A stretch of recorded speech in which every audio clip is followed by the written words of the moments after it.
नमस्कार, मैं हूं रागनी वर्मन और आप देख रहे हैं राष्ट्रीय जगत विजन न्यूज। छत्तीसगढ़ के बहुचर्चित शराब घोटाले मामले में पूर्व मुख्यमंत्री भूपेश बघेल के बेटे चैतन्य बघेल को बड़ी राहत मिली है।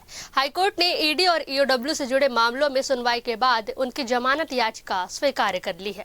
करीब 168 दिनों के बाद चैतन्य बघेल जेल से बाहर आएंगे।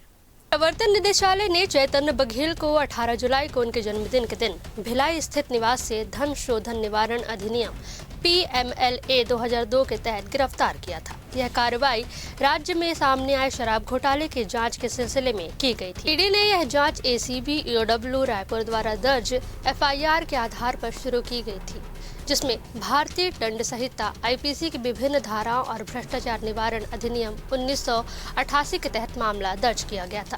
प्रारंभिक जांच में दावा किया गया कि इस कथित शराब घोटाले में प्रदेश के खजाने को भारी नुकसान हुआ है और लगभग 2500 करोड़ रुपए की अवैध कमाई घोटाले से जुड़े लाभार्थियों तक पहुंचाई गई। हाईकोर्ट के जमानत आदेश के बाद अब चैतन्य बघेल की रिहाई का रास्ता साफ हो चुका है। फिलहाल इस खबर में बस इतना ही। देश प्रदेश की खबरों से अपडेटेड रहने के लिए हमारे चैनल को सब्सक्राइब करें और नए खबरों के नोटिफिकेशन के लिए बेल आइकॉन जरूर दबाएं। नमस्कार।